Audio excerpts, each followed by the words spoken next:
and welcome to the Dancers Hideout Bitesize Sundays. Tasty! Oh my! The place where you'll find all the tips and tricks to help you and your dance. My name's Ian, I'm a professional teacher and former competitor with over 30 years of dance experience. No way. What should you learn first in Rumba? This is the title of today's video, and it's a very good question to ask. Are you serious? Because there are many different things that we can come into contact with when we first learning to do the Rumba dancing. We can focus on technique, we can focus on basic principles and basic movement. You're goddamn right. Or we can jump straight in and try and learn some steps. So what's the answer? The commonalities that come into contact with for Rumba is that the Rumba has much more specific details that surround it because it's the slowest of the Latin American dances. Obvious. That means that there's more scope for details to be included, but subsequently it comes with its own string of problems as well, unfortunately. So where do we go with this? Right past the altar, heading down the ramp and out the door. Well, the two main things that I would say are the most important things to try and make sure that we're learning first in the Rumba is timing and weight transfer. Wrong. If we understand these two concepts, even if it's from a basic level, we're already in the right position to dance some very nice, clear Rumba dancing. Really? So I'm going to use the basic movement in the Rumba to help explain some of these details for today's video. It's a bold strategy, Cotton. Let's see if it pays off for him. So for the leader steps, leader is going to start with his weight on his left foot. He's going to transfer his weight to the side using his right foot for the counts 4, 1. He's then going to dance forward with his left foot on the count 2.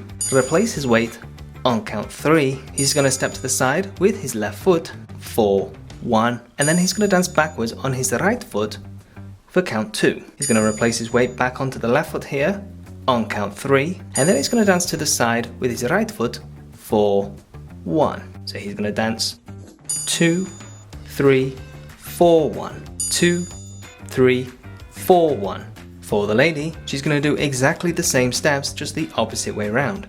She's going to start with her weight on her right foot. She's going to transfer her weight across to the left foot for counts 4, 1. She's danced backwards with the right foot on count 2. Replace the weight forward with the count 3. Step to the side with the right foot on 4, 1. Step forward with the left foot on count 2. Replace the weight back onto the right foot for count 3. And step to the side 4, 1 with the left foot. Continuously with the timing that will be 2, 3, 4, 1. 2, 3, 4, 1. Nice. In the video explanation, I'm using the numbers timing. This is the correct form of timing that we used for Rumba dancing, but it's not always beneficial to us, particularly when we're first learning Rumba. Okay. And we're trying to get to grips with how we need to dance on time with the music. The best form that I encourage people to do is to use the quick, slow timing. Liar! Because this is much more effective and it's much more in tune with the steps that we're dancing. When we use the timing 2, 3, 4, 1, 2, 3, 4, 1. This 4, 1 timing is taking place on just one step. And the problem with this when we're first learning is it doesn't make sense because we hear 2 beats but 1 step. It's very confusing, so it feels complicated. We need to find ways of simplifying the details so that we can understand them better, and then we can then build many layers on top to make it more complicated. The timing. When we're dancing the step pattern, and if I dance this from the side view so that you can see, this will make a lot more sense. Oh, thank you. Habitually, I am going to be dancing a lot of these steps as a leader, obviously. Basically, what we want to try and do is try and make sure that the timing and the steps match. And this is where using quick, slow timing is much more beneficial than using 2, 3, 4, 1. If I dance this as a lady, because I'm going to use the right foot to go backwards here, she's going to change the weight 2, 3, so she doesn't do anything. Liar! 2, 3, change the weight 4, 1. I use the timing so that we know that we're about to do something. From here, this is all going to be quick, slow. Quick, slow. Quick, slow. And quick, slow.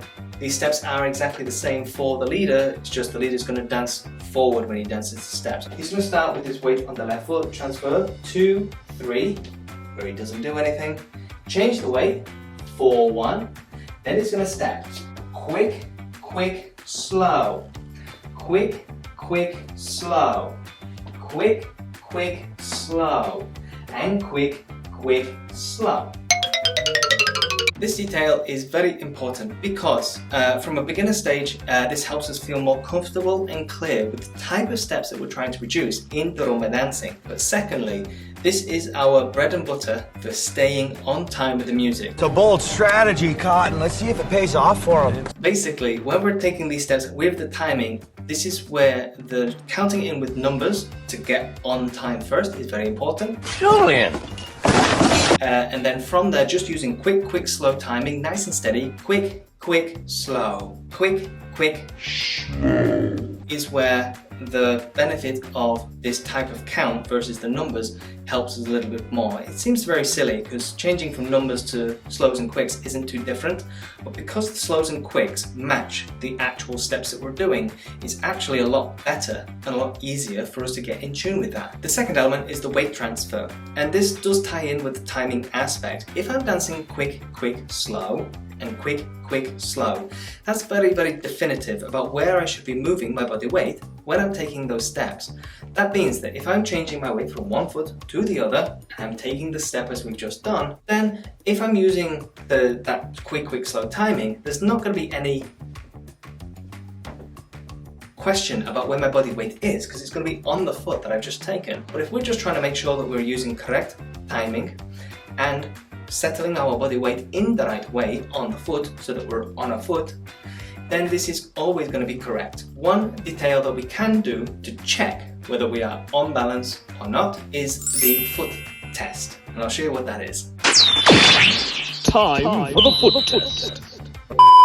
The Dancer's Hideout would like to clarify that the foot test is not a formal qualification, syllabus requirement, medal examination, adjudication standard, or universally accepted benchmark within the dancing world. It should not be used as a justification to correct your partner, challenge your teacher, or announce that you have finally figured it out. Results are subjective, context dependent, and may cause mild confusion, existential questioning, and temporary desire to argue in the comments section.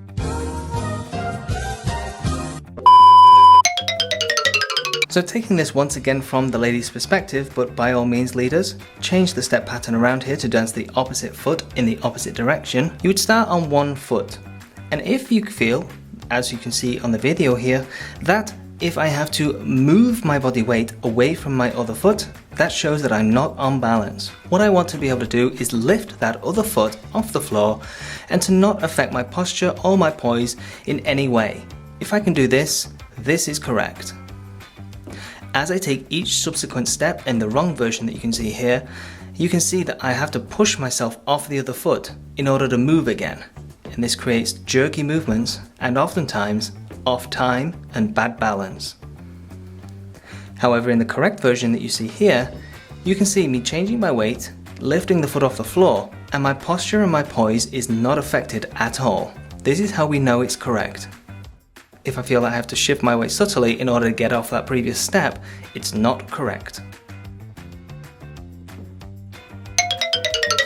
Next week we're going to be looking at a dance that appears to be all about turning and going round and round, the Viennese waltz.